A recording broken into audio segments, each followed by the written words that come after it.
Ang susunod na programa ay rated PG.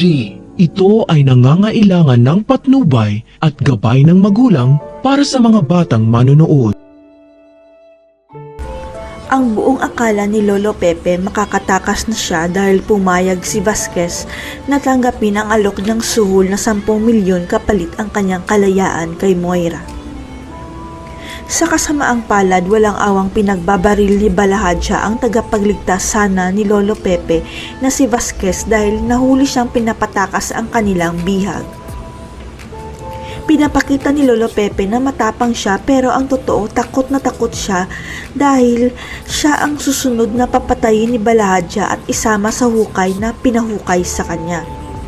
Hindi pa handang mamatay si Lolo Pepe dahil gusto niya pang bumawi sa pamilya niya, lalong-lalo na kay Giselle at Annalyn dahil ilalantad pa niya na hindi totoong tanyag si Zoe.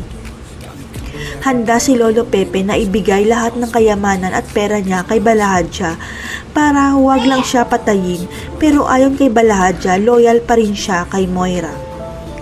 Ang ipinagtataka ni Lolo Pepe na masamang pulis naman si Balahadja pero ayaw niya tanggapin ang suhol na milyong pera dahil mas mayaman naman siya kumpara kay Moira.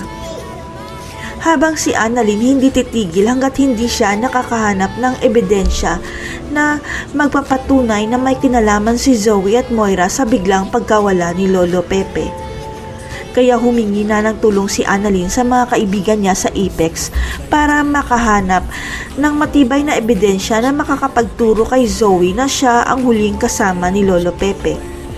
Hanggang sa makarating na mismo kay Doc Ray ang balita tungkol sa hindi pag-duty ni Zoe, pero ayon kay Zoe nasa Apex lang siya pero iba ang sinasabi ng mga kasamahan niya. Inamin na ni Luke at Joy kay Annalyn na hindi nila nakasama si Zoe dahil hindi ito naka-duty buong araw sa Apex at tugma yun sa araw ng biglang pagkawala naman ni Lolo Pepe.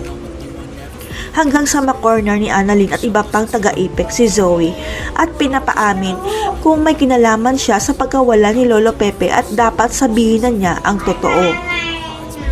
Hanggang sa hindi makayanan ni Zoe ang pagtago ng napakalaking sekreto, ang pagkidnap ni Moira sa Lolo Pepe niya kaya sumabog si Zoe at nilaglag ang mami niya.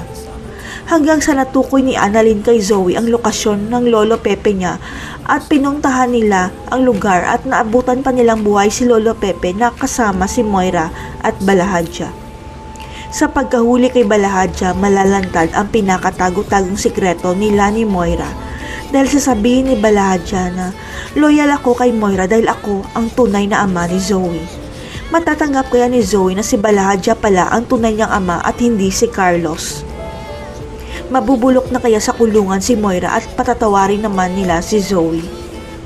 Abangan.